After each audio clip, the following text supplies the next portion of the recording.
ठंड व धुंध भले ही आम आदमी के लिए परेशानियों से भरी हो, लेकिन भूमि पुत्रों के लिए कहीं न कहीं ठंड किसी वरदान से कम नहीं है। जितना ज्यादा कोहरा, जितनी ज्यादा ठंड पड़ेगी, उतनी ही ज्यादा किसानों को ये फायदेमंद होगी। सरसों के खेत में इस वक्त मैं मौजूद हूँ। आप देख पाएंगे जो फसलें महज और महज जिसकी फुटावल होती थी, वहां अब फूल खिल चुके हैं। आप देख पाएंगे सरसों के पेड़ों पर फूल, जो सरसों के पौधे हैं वहां पर फूल देखे जा रहे हैं।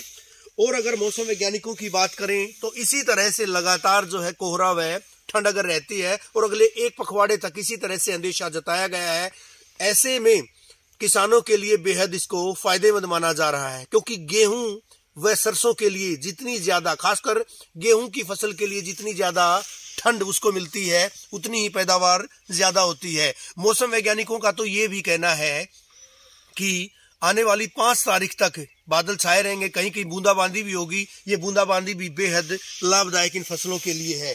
इससे इतर अगर बात करें, खासकर गेहूं की फसल की मैं बात करूं, इस बार जो है कृषि वैज्ञानिकों के द्वारा, मौसम वैज्ञानिकों के द्वारा 86 से 114% बारिश अगले 3 माह तक यानी मार्च के महीने तक बताई गई है। और वो उस वक्त जो है अमृत के समान इन फसलों के लिए होगी। खासकर गेहूं की फसल की बात की जाए, 114 लाख मिलियन टन का लक्ष्य जिस तरह से सरकार बार बार बयान भी देती है, उसका रखा गया है। अगर मैं पूरे देश के परिप्रेक्ष्य में बात करूं, गेहूं के उत्पादन का लक्ष्य रखा गया है।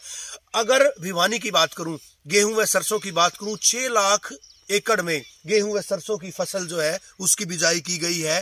तो इस बार किसानों की अगर बात करें वो बेहद खुश है। वहीं दूसरी तरफ कृषि विभाग के अधिकारियों की बात करें, एक्सपर्ट्स की बात करें, तो उनका कहना है कि जो ये जितनी बिजाई की गई है ये बम्पर फसल इस बार होगी, क्योंकि मौसम पहली मर्तबा इस तरह से अनुकूल देखा गया है।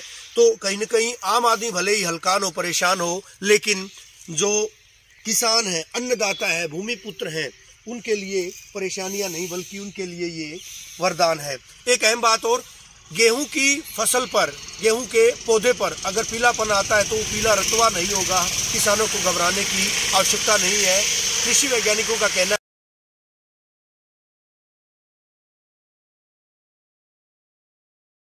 दोस्ती के साथ रवि जांगरा, इंडिया न्यूज हरियाणा।